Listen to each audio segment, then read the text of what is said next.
आज मैं आपको वह रहस्य बताने जा रहा हूं कि स्त्रियों को मासिक धर्म क्यों आता है और किस श्राप के कारण यह पीड़ा उन्हें सहनी पड़ती है।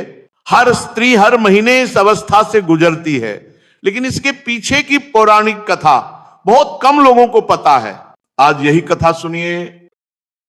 एक दिन माता लक्ष्मी ने भगवान विष्णु से विनम्रता से कहा, हे प्रभु, एक बात मेरे मन को विचलित कर रही है, कृपा करके बताइए कि स्त्रियों को मासिक धर्म की पीड़ा क्यों आती है और इन दिनों उन्हें कौन से कार्यों से दूर रहना चाहिए। भगवान विष्णु मुस्कुराए और बोले, हे देवी, तुम्हारा प्रश्न समस्त स्त्री जाति के कल्याण से जुड़ा है।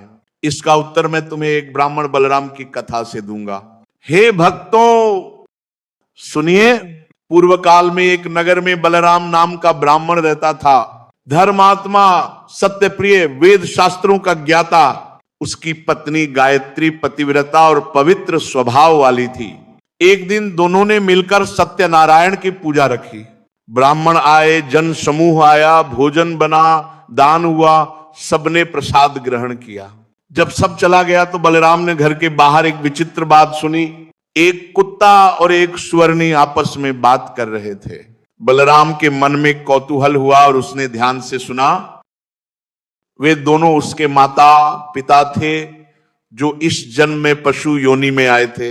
यह सुनकर बलराम दुखी हो गया और श्री वशिष्ठ के पास पहुंचा। वशिष्ठ जी ने दिव्य दृष्टि से बताया, हे ब्राह्मण, तुम्हारे पिता ने पिछले जन्म में एकादशी का व्रत तोड़ा, दान नहीं किया, श्राद्ध नहीं किया और सबसे बड़ा पाप मासिक धर्म में पत्नी से संबंध बनाए। इस कारण उन्हें कुत्ता योनि प्राप्त हुई।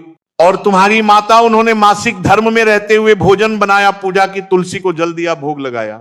इस अपवित्र अवस्था में किए कर्मों के कारण उन्हें सुवर्णी का जन्म मिला। फिर वशिष्ठ जी ने नियम बताए, भक्तों, मासिक धर्म में स्त्री को पूजा पाठ नहीं करना चाहिए, न तुलसी को छूना, न मंदिर जाना, न भोजन बनाना। पति पत्नी का संबंध कदापि नहीं, ये महापाप है। छठवें दिन स्नान करके पवित्रता लौटती है। बलराम ने उनकी आज्ञा मानकर श्राद्ध, दान, जप किया और उसके माता पिता को मुक्ति मिली। माता लक्ष्मी ने फिर पूछा, हे नाथ, परंतु स्त्रियों को मासिक धर्म आता क्यों है? कौन सा श्राप इसके पीछे है? भगवान विष्णु बोले, हे देवी, दानव वृत्रासुर का वध जब इंद्र ने वज्र से किया तो उसके शरीर से ब्रह्म हत्या नामक पाप बाहर निकला और इंद्र को ग्रस्त करने लगा। इंद्र ने ब्रह्मदेव से रक्षा मांगी। ब्रह्मदेव ने ब्रह्म हत्या के 4 भाग किए, एक भाग अग्नि में, एक जल में, एक वृक्ष पौधों में और चौथा भाग स्त्री के मासिक धर्म में। इसी कारण मासिक धर्म एक शारीरिक प्रक्रिया ही नहीं बल्कि उस पाप का वहन भी है। और जो पुरुष इन दिनों स्त्री को स्पर्श करता है या संबंध बनाता है, उसमें वही पाप प्रवेश कर जाता है। यह सुनकर लक्ष्मी जी ने कहा, हे प्रभु, आज आपने सत्य का ज्ञान दिया। अब मैं वचन देती हूं, जो स्त्री मासिक धर्म में वर्जित कार्य करेगी, मैं उसके घर में प्रवेश नहीं करूंगी। भक्तों, यही कारण है कि हमारे शास्त्र स्त्री को इन दिनों विश्राम, स्वच्छता और संयम का आदेश देते हैं। यह न कोई भेदभाव है, न तिरस्कार।